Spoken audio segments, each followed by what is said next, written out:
25-ാം സർഗത്തില് വിശ്വാമിത്ര മുനി താടകയുടെ ഉൽപ്പത്തി കഥ വളരെ വ്യക്തമായി രാമലക്ഷ്മണന്മാർക്ക് വിവരിച്ചു കൊടുക്കുകയുണ്ടായി.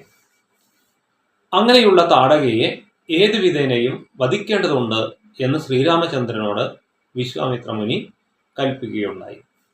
ഇനി തുടർന്ന് 26-ാം സർഗമാണ് വാൽമീകി രാമായണത്തിൽ 26-ാം സർഗത്തില് താടക വധത്തെക്കുറിച്ചാണ് പരാമർശിക്കുന്നത്. ഈ താടകയെ ഇനി വെച്ചു പൊറുപ്പിക്കരുത്, അവൾ രാക്ഷസിയാണ്, യക്ഷിയാണ്, ഇതുവഴി നടന്നു പോകുന്നവർക്കാർക്കും യാത്ര ആനുകൂല്യം നൽകാത്തവളാണ്. അതുകൊണ്ട് ഇവളെ ഏതു വിധേനയും വധിക്കേണ്ടതുണ്ട് രാമ എന്ന് പറഞ്ഞപ്പോൾ രാമൻ മറുപടി പറയുകയുണ്ടായി. എൻ്റെ അച്ഛൻ ദശരഥ മഹാരാജാവ് അങ്ങയുടെ കൂടെ പറഞ്ഞയക്കുമ്പോൾ ഒരു കാര്യം പ്രത്യേകം ഓർമ്മിപ്പിച്ചിരുന്നു. അങ്ങ് എന്ത് ആവശ്യപ്പെട്ടാലും അത് നിറവേറ്റി കൊടുക്കേണ്ടതാണ് എന്നുള്ളത്.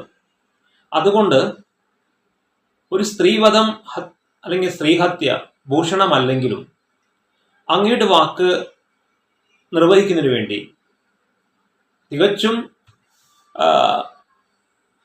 ഭീകരരൂപിയായ ഇവളെ ഞാൻ വധിക്കുന്നുണ്ട്, അല്ലെങ്കിൽ വധിക്കാം എന്ന് സമ്മതിച്ചു. അങ്ങനെ ഈ അരിയന്തമനായ രാമൻ ഇങ്ങനെ പറഞ്ഞിട്ട് തൻ്റെ വില്ലിൻ്റെ ഞാണൂരി ഒന്ന് വലിച്ച് ഒരു ശബ്ദം പ്രകടിപ്പിക്കുകയുണ്ടായി. ആ ശബ്ദത്താൽ 4 ദിക്കുകളും പ്രകമ്പനം കൊണ്ടു എന്നാണ്. ഭൂമി കുലുങ്ങുന്ന പോലെ, ഇടി വെട്ടുന്നത് പോലെ ഭീകരമായ ഞാണൊരി ശബ്ദം കേട്ടു. ഭയങ്കര രൂപിണിയായിരിക്കുന്ന ആ താടക പോലും ഞെട്ടി. ആരാണ് എൻ്റെ ഈ വാസസ്ഥലത്ത് ഇത്രയും അല്ലെങ്കിൽ ഇത്രയും ഘോരമായ ശബ്ദം പുറപ്പെടുവിച്ചത്?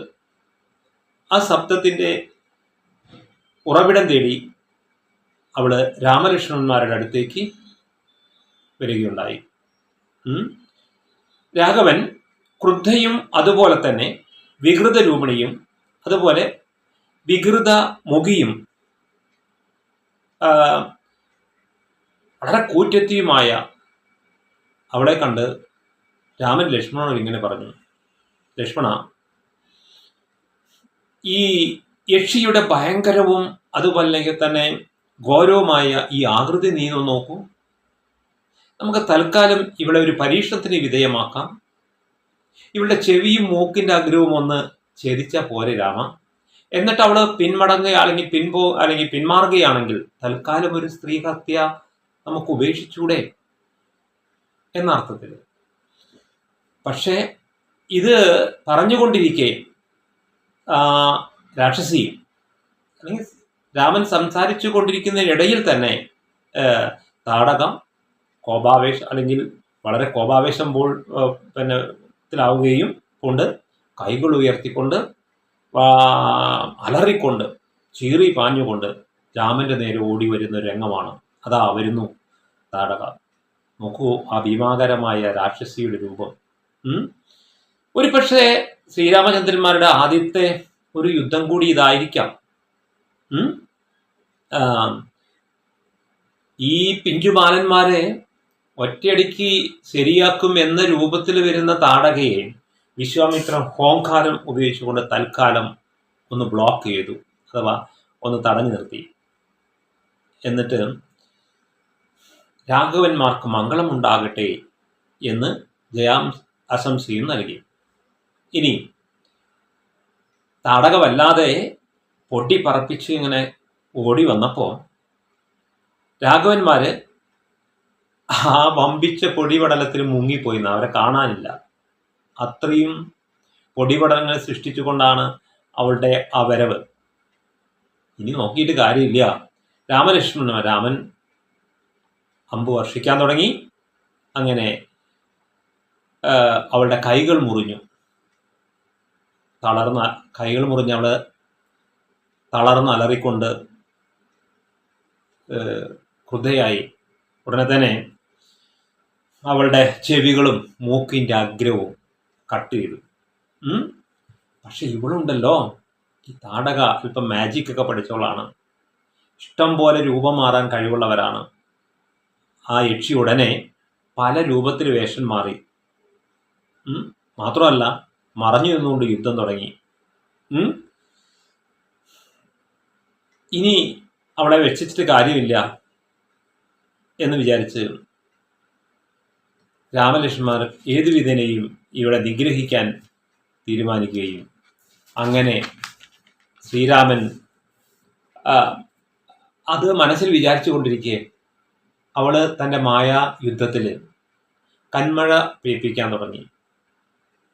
കല്ലുകൊണ്ട് ശിലാവൃഷ്ടി, മഴ പെയ്യുന്ന പോലെ കല്ലുകൾ പറന്ന് നടന്നിട്ട് വന്ന് പതിക്കാൻ തുടങ്ങി. ഇനി നോക്കി നിന്നിട്ട് കാര്യമില്ല. ഉടനെ തന്നെ വിശ്വാമിത്ര മുനി അവരോട് പറഞ്ഞു, രാമ, നീ ഇവിടെ വധിക്കാൻ അല്പം വൈമനുഷ്യനും അടി നിനക്കുണ്ടെങ്കിലും സന്ധ്യയാവാനായി, സമയം പോയി. സന്ധ്യയായാൽ ഈ രാക്ഷസന്മാർക്കും ശക്തി ഇരട്ടിക്കും, അല്ലെങ്കിൽ അവരെ കൊല്ലാൻ പറ്റില്ല. അവർ രാത്രിചരന്മാരാണ്, നമ്മൾ തോറ്റുപോകും. അതുകൊണ്ട് ഇനി വൈകിപ്പിക്കേണ്ട രാമ. രാമൻ ഉടൻ തന്നെ കന്മഴ പെയ്യുന്ന രാക്ഷസി എവിടെയാണെന്ന് ശബ്ദം കേട്ട് അവിടേക്ക് അസ്ത്രം തൊടുക്കുകയും അങ്ങനെ അമ്പുകൾ കയറ്റ് തടസ്സപ്പെട്ട് അവൾ അലറിക്കൊണ്ട് വീണ്ടും ലക്ഷ്മണന്റെ നേരെ പാഞ്ഞെത്തി. ലക്ഷ്മണൻ ഉടനെ എന്ത് ചെയ്തു? അവളെ ചെവി മൂക്കൊക്കെ അറുത്ത് കളഞ്ഞു. അതിൽ ലക്ഷ്മണൻ എപ്പോഴും മിടുക്കനാണ്. അതല്ല, ഭയങ്കര രൂപിണിയായ അവള് ഓടി വന്നതുകൊണ്ട് ഇനി നോക്കി നിന്നിട്ട് കാര്യമില്ല, അവളെ എത്രയും പെട്ടെന്ന് നിഗ്രഹിക്കാമെന്നുകൊണ്ട് നമ്മുടെ രാമൻ അവളുടെ നേരെ അമ്പ് അയക്കുകയും അങ്ങനെ ആ അമ്പ് തുളഞ്ഞ് അവള് മരിച്ചു വീഴുകയും ചെയ്തു. ഇതാണ് വധത്തിൻ്റെ ഒരു ചെറിയ ഡിസ്ക്രിപ്ഷൻ നമ്മുടെ ഈ വാൽമീകി രാമായണത്തിൽ നൽകുന്നത്. ഡീറ്റെയിൽ ഡിസ്ക്രിപ്ഷൻ അല്ല. എന്തായാലും ഭയങ്കര രൂപിണിയായി അവള് മരിച്ചത് കണ്ടിട്ട് ദേവേന്ദ്രനും ദേവന്മാരും ഒക്കെ ബേഷ് നന്നായി എന്ന് പറഞ്ഞു. മാത്രമല്ല ഈ ദേവന്മാർ വിശ്വാമിത്ര മുനിയോട് പറയുകയുണ്ടായി,